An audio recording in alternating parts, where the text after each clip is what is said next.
Question, Joseph Morong. Let's go to General Santiago. So he's the only one who was fired because of junkets. There are no others. It's a very strong message to the bureaucracy. The president will not tolerate junkets Okay, and when did he necessary travels abroad. All right, first, when did he take the Austria trip? The what? The Austria trip? According to the complaint received by the Office of the President, I will quote so that I will not make a mistake. Okay.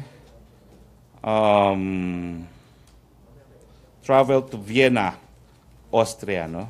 The complaint was dated October 25, 2017. He included the family. Filed against Mr. Preliminary investigation. Thank you, sir.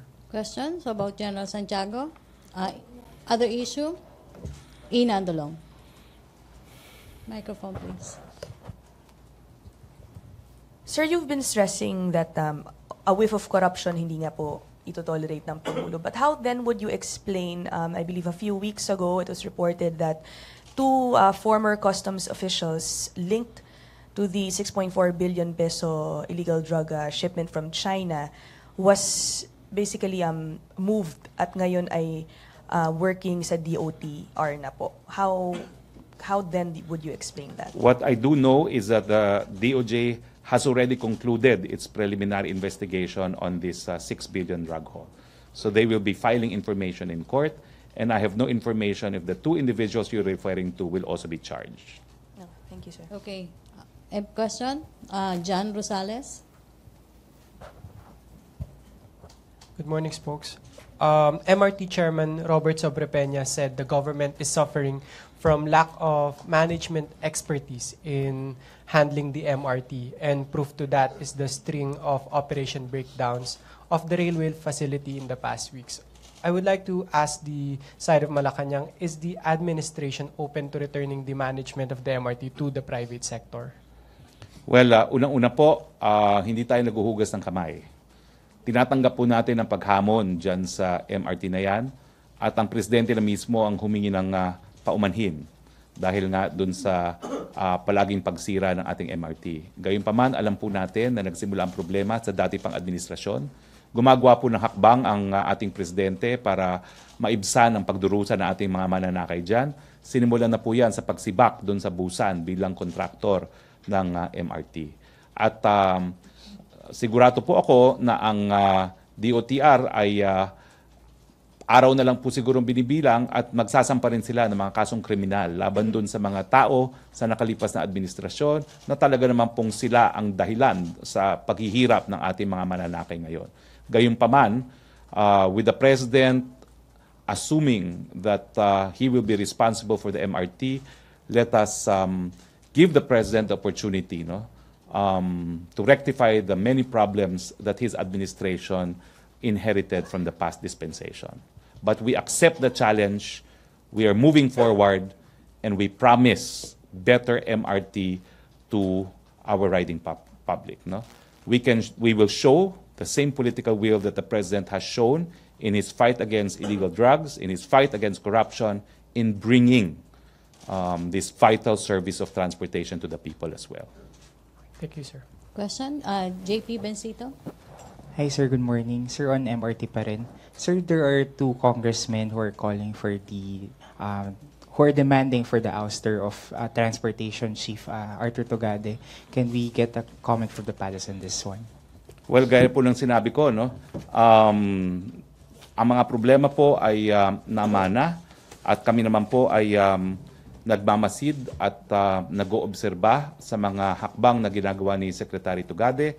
Tingin ko po hindi pa po dumarating yung panahon na kinakailangan na tanggalin si Secretary Togade. He enjoys the full trust and confidence of the President. The President has said he will back up Secretary Togade in whatever he may need to effect immediate reform of the MRT. Okay, Deo de Guzman. Morning again, sir. Sir, sabi po ni Senator Poe hindi naman po dapat hanggang ngayon ay sinisisi pa rin sa past administration yung problema sa MRT. At mahigit isang taon na rin po ang Duterte administration na dapat daw po ay gumagawa na rin o nakagawa na rin ng paraan para masolusyon yung problema na ito. Any reaction on that, sir? Tama naman po yun. Kaya nga po sinabi ko kanina na tinatanggap po ng Presidente ang responsibilidad para magkaroon ng malawakang reforma dyan sa MRT na maibsan ang problema ng ating mga mananakay. Humingi lang po kami ng panahon dahil unang-una, yung mga kontrata po na ipinasok ng administrasyon, unang-unan po dyan yung kontrata ng busan, kinakailangan po yung ma-rescind, kinakailangan po yung mapawalang visa.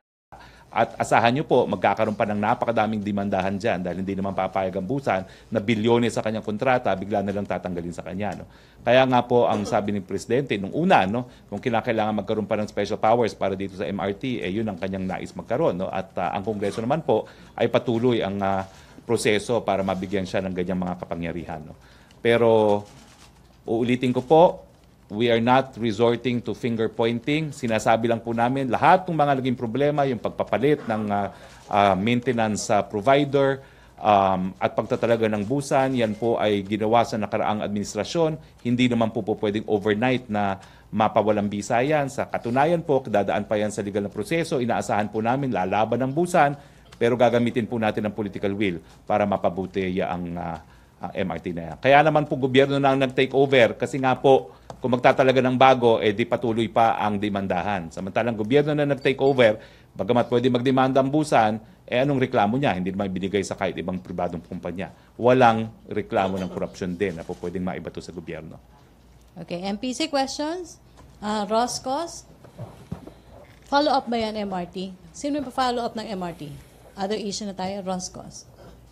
Good morning, sir. Following the statement of the President on Saturday na pagka lumala po ang suliranin sa droga ay maaari po ulit maibalik ang lead ng anti-drug war sa Philippine National Police. Do we expect this anytime soon po, sir? Well, yan po yung sinabi ni Presidente. Hindi naman yung sinabi na sa lalong mabilis sa panahon. No? So tingin ko, pinag-aaralan pa rin yan ni Presidente. Pero meanwhile, nakakakuha po kami ng reports from PIDEA na record po ata yung mga nakakalap na pinagbabayawal ng gamot ng PIDEA.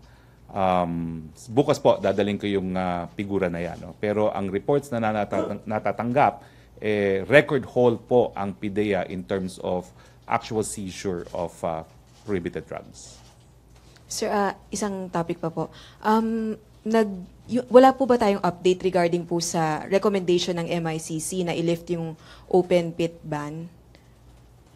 I verified this personally with the President. He says that the ban on new open pit mining remains. Okay, thank you. On illegal drugs, question? Other issue? Pia Gutierrez? Sir, yun dun po sa offer ni President Duterte sa China, did the President give any explanation why the offer was made to China and not to any other country, sir? Well, the President said that China has the capital and the technology, no, to provide efficient telecom service. No? With the number of subscribers that Chinese telecoms company have in China, there can be no doubt that they're amongst the biggest in the world. No? Consider also the proximity and the fact that we want to avail of as much economic advantage that we could arising from the renewed friendly ties with China. Sir, on another topic, kasi matatapos na yung taon, but is the palace confident that the tax reform bill can be passed before the end of the year? We believe so, no? Dahil alam naman po ng ating mga senador, at yan po ay nag-aantay na lamang na aksyon ng Senado, na yung ating build program po ay nakasalalay dito sa tax reform bill na ito. So naniniwala po ako na hindi naman matatapos ang taon na hindi maipapasaya ng Senado. Thank you, sir. Okay. Joseph Morong?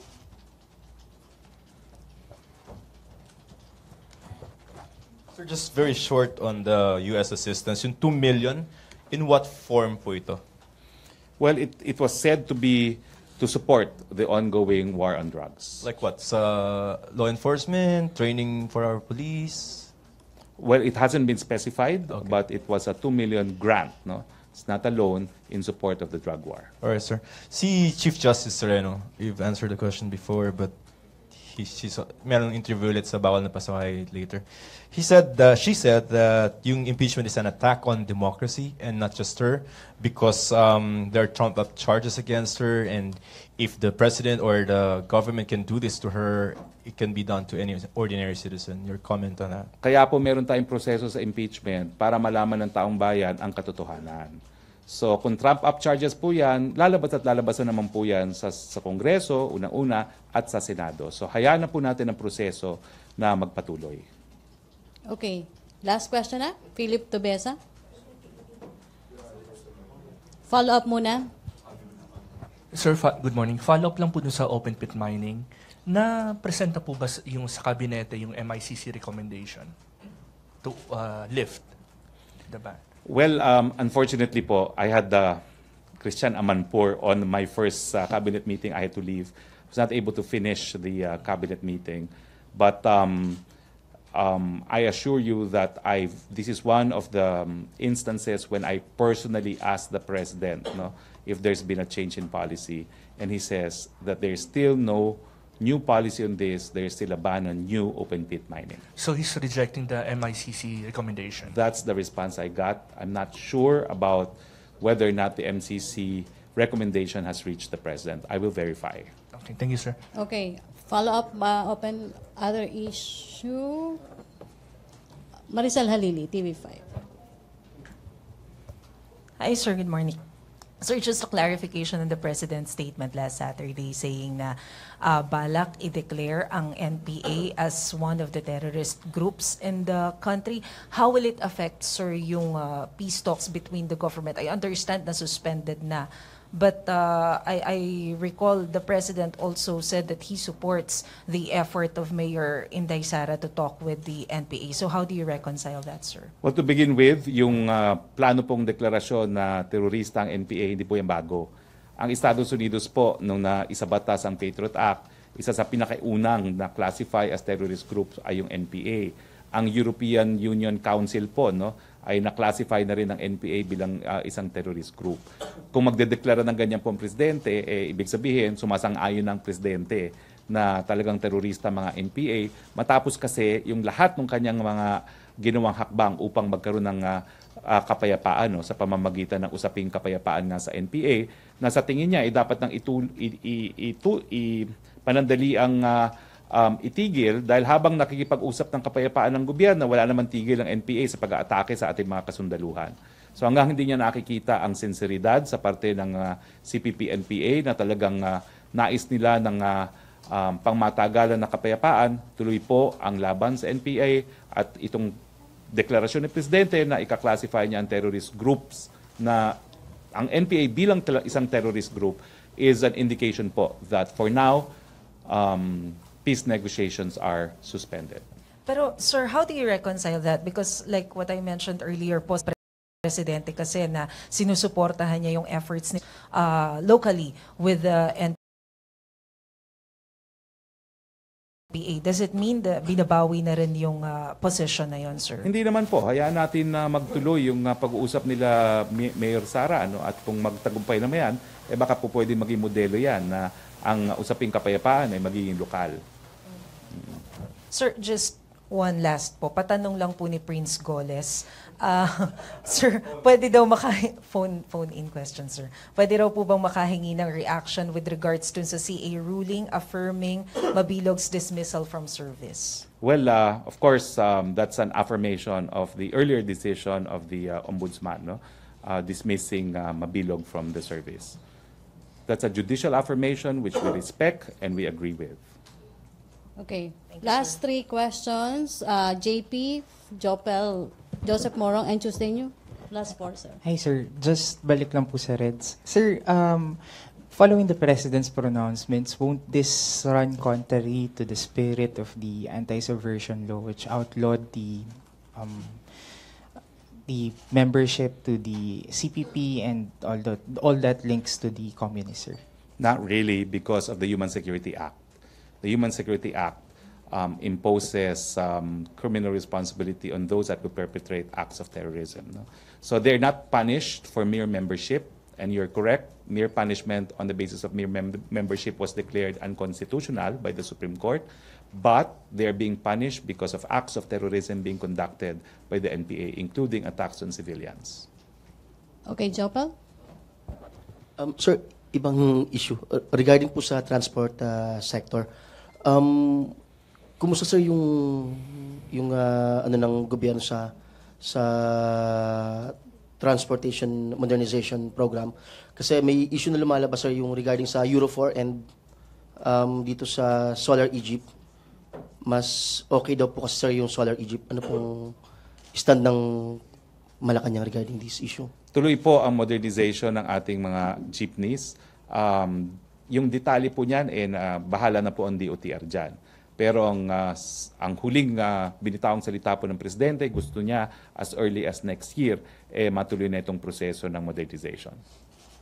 Okay, thank you, Jopel. Last two, Joseph Morong and Tuesday New. Okay, Tuesday New.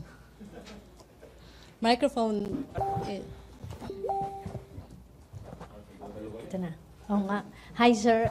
Yung nabanggit po ni Presidente last Saturday na itong week daw na ito, masusundan pa po yung pagsibak niya sa iba pang mga government officials dahil sa junket. Ito pa po bang kay General Santiago? Isa na yon? Sino po pa kaya yung mga nakalinya for this week daw po? Well, unfortunately, hindi ako sinabihan pa ni Presidente. Ang sinabi lang sa akin, isiwalat na meron natanggap na reklamo rin labang kay General Santiago dahil sa kanyang mga junkets. So, antayin na lang namin, sir. Antayin na lang po natin yan. Thank you, sir. Okay, last question, Joseph Morong. So yung sa NPA, no? Alright, so they will be classified and will be treated as terrorists only if they commit acts, no, under the HSA, correct? Yes. Pero wala ba siyang effect na parang red baiting ka na ngayon because you will be declaring them as terrorist organizations and therefore in an operational sense, you can, paano yan? If they do not commit any crime under the HSA, wala lang? Parang ganun? Kasi naman yung HSA, may mga predicate crimes din na kinakailangan gawin. With the additional element that their intention is to create terror in the mind of the general public.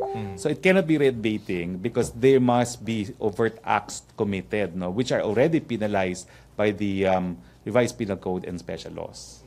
Discharge of explosives, no, yung mga ganyan, no, murder, that's already part of it, no. Nagiging punishable lang siya under HSA when as already existing felonies at yung mga crimes na punishable under the revised penal code are referred to as felonies are committed in furtherance of spreading terror in the minds of the general public. So there is no such thing as a separate act of terrorism. It refers to an already existing crime committed in pursuit of promoting terrorism in the minds of the general public. So if and when the President declares the NPA, CPP as, you're referring to just the NPA or the whole triumvirate? I think the President mentioned the New People's Army as the armed group itself, no? He has not referred to the CPP per se. Okay, so just the NPA. Because that's covered already by a Supreme Court decision. Okay. So, sir, is it a crime to be a communist or to be left-leaning in this government? No, it is not a crime. It is a crime when you take up arms. Okay, thank you, Joseph. Thank Sorry, may pahabol pa, sir. Deo de Guzman, ito na yung last question. Last question, sir. Last Saturday, sir, lumabas po ang pangalan nyo doon sa sinabi nitong si House Speaker Pantaleon Alvarez na kayo daw po ay isa sa mga tatakbo under the PDP Laban slate for the senatorial candidates on 2019. I think I already issued a clarification in this regard. I thank Speaker Alvarez for his continuing trust and confidence in me. However, I'm focused on my current job as a spokesperson. I am not at all thinking about 2019. To tell you the truth, I go day to day. This job entails surviving every day as it comes. No? So let me focus on this very delicate undertaking that I agreed to accept from the President. So I will be focused on doing my absolute best as spokesperson for the President. Thank you, sir. Okay, thank you, sir. May follow-up ka, Joseph? Okay na? Okay, thank you. Thank you very much, and I hope you enjoyed our Good News Monday. Okay. Thank you, Presidential Spokesperson Harry Roque. Thank you, Malacañang Press Corps. Back to our main studio sa Radyo Pilipinas and PTV.